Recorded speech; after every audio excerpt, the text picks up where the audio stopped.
Today in the kitchen, we're getting saucy, we're getting spicy, and most importantly, we're getting steamy as we dive into some good old-fashioned Southern style cooking. Yeehaw! That's not really how I talk, but I could if you want. Major dork alert. What in tarnation?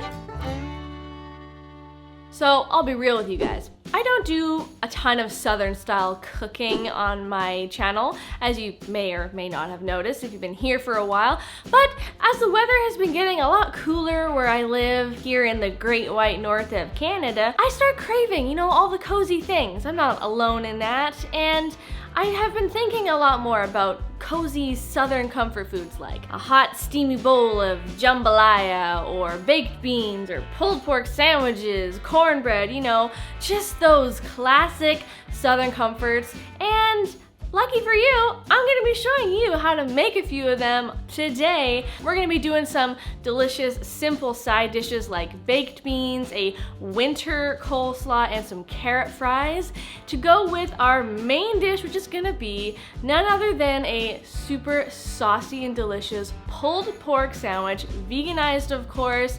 It is gonna blow your mind, guys. You've seen me veganize bacon, chicken, meatballs, and now we're tackling pulled pork, and it is so good. You're never gonna guess how we do it, and you're just gonna have to wait and see. So let's just jump right into these saucy, steamy recipes and get cooking. We are starting off strong with these totally vegan maple bacon baked beans. We're using just 10 ingredients, most of them you already have, and whatever you don't have will be inexpensive or can be swapped with something else. So let's begin by chopping and lightly frying up some bacon flavored tempeh. This seems to be readily available in most grocery stores that I frequent, but if it's not where you live, check out the recipe notes below on how to make it taste like bacon. Now just add another dollop of vegan butter to the same pan and add in some diced onion. Give that a little stir, and as the moisture releases, it will naturally deglaze the pan and all those yummy flavors left behind from the tempeh. Now add a generous amount of minced garlic. Of course, this can be measured with your heart, and then sweeten it up a little bit with some maple syrup. Next goes in some vegan Worcestershire sauce, but balsamic vinegar is a fabulous alternative if you don't have Worcestershire. Then to make this all extra authentic tasting, we gotta add in some molasses. You can use the fancy variety or blackstrap. Either way, it's more or less going to taste the same, adding a really nice depth of flavor. Ketchup goes in next, but if you're avoiding cane sugar, feel free to replace it with tomato paste instead. It's not going to reduce the overall sweetness by that much. Sprinkle in some mustard powder next for even more savory and bright flavor, and some salt to round out all those delicious ingredients. Lastly, we're adding in some smoked paprika for extra smokiness and a little bit of heat. Now just stir everything together real good until all the spices have been well incorporated into the sauce and there's no lumps left behind. Then add the cooked tempeh back into the sauce, followed by some cooked white beans. These can be canned navy or white kidney beans, or you can pre-cook them in a pressure cooker if that's your jam. Now just fold those beans and tempeh until they're all coated in that sweet, sticky, and smoky sauce, then transfer them into a large casserole dish, smooth them into a nice even layer, and bake with the lid on for an hour, then take the lid off and bake for another 15 minutes or so until the top begins to get nice and browned and caramelized. Oh baby, come to mama! I'm not even sure there's anything more versatile than baked beans. You can slather them on toast for breakfast, serve them up with a burger, or just go straight to town eating them by the bowlful. They're sweet, saucy, barbecuey, soul-hugging goodness that just deserves a place in your tummy. Loaded with plant-based protein, which makes it satisfying, yet they have an authentic feel without all the extra grease and cholesterol from real bacon. Wow, there is nothing quite like homemade baked beans. Wow, those are like way better than any canned baked beans I have ever had. Ooh, flippin' flavorful.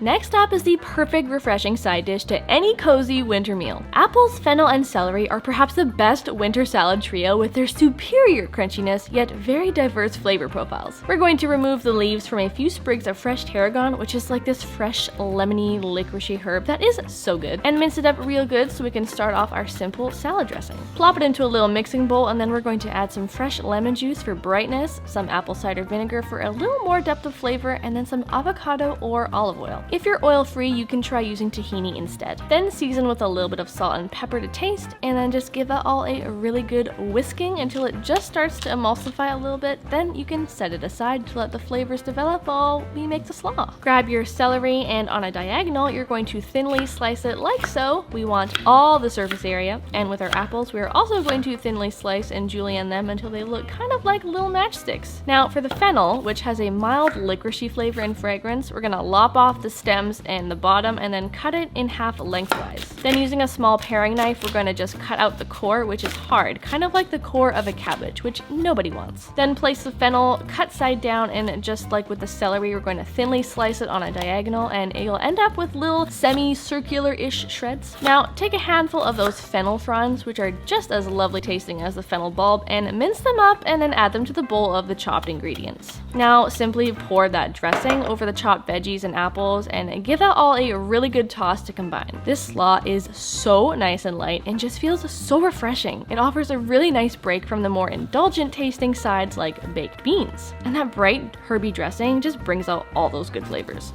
Crunchy!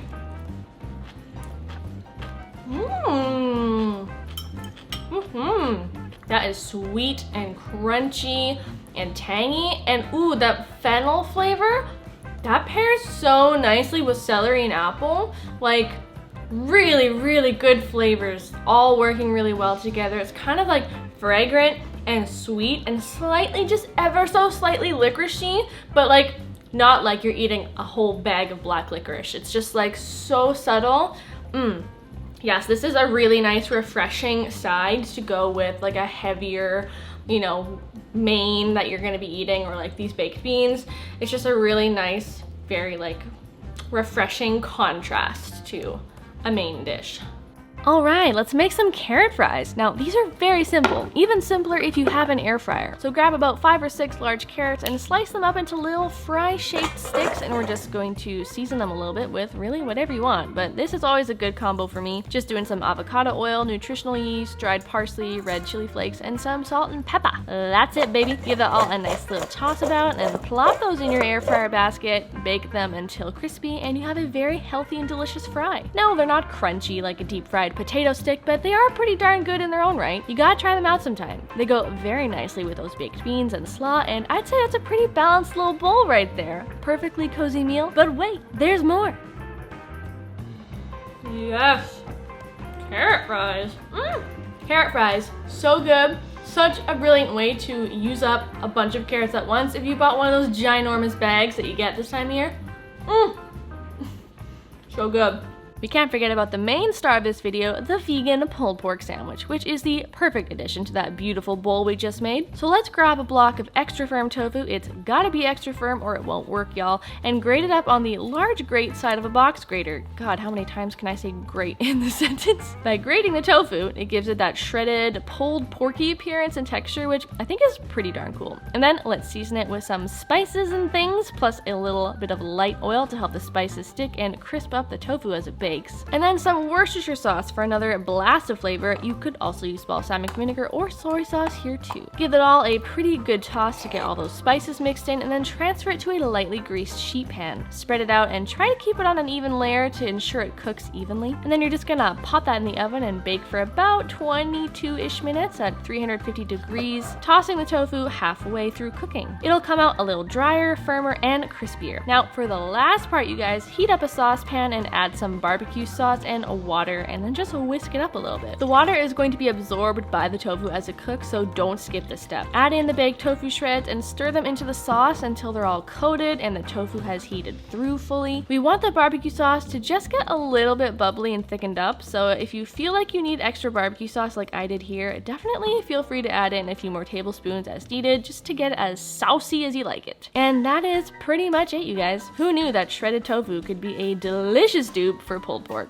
It's totally yummy and does the trick when you're craving something sweet and saucy. Now, if you want to take it to the next level, make yourself a dang sandwich. I'm using a toasted gluten-free ciabatta bun with apparently an exorbitant amount of vegan mayo and some fresh lettuce. Then gotta add some fresh tomato slices and then just load it up. Make it messy. Add too much, because we all know it's all gonna end up on your plate anyway, am I right? Anyway, this is the bomb.com, and I'm going to be making this a lot more in the future, especially on nights where the motivation is low and the hunger is high. It feels kind of like junk food, but I know that most of the ingredients here are actually pretty nutritious. It's tofu, you guys. She's a thing of beauty, folks.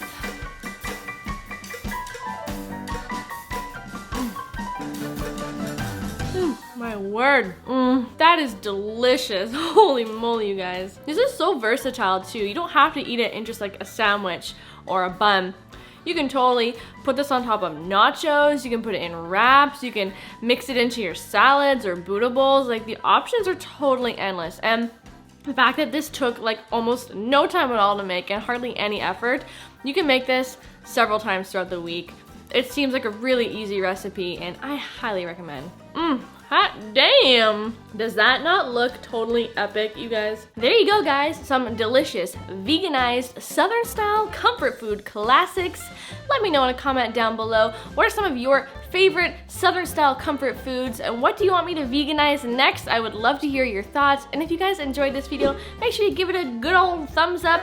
Make sure you subscribe below so you don't miss future videos just like this one right here. I love you. Now I leave you. I'll see you guys in another video. Bye! What in tarnation?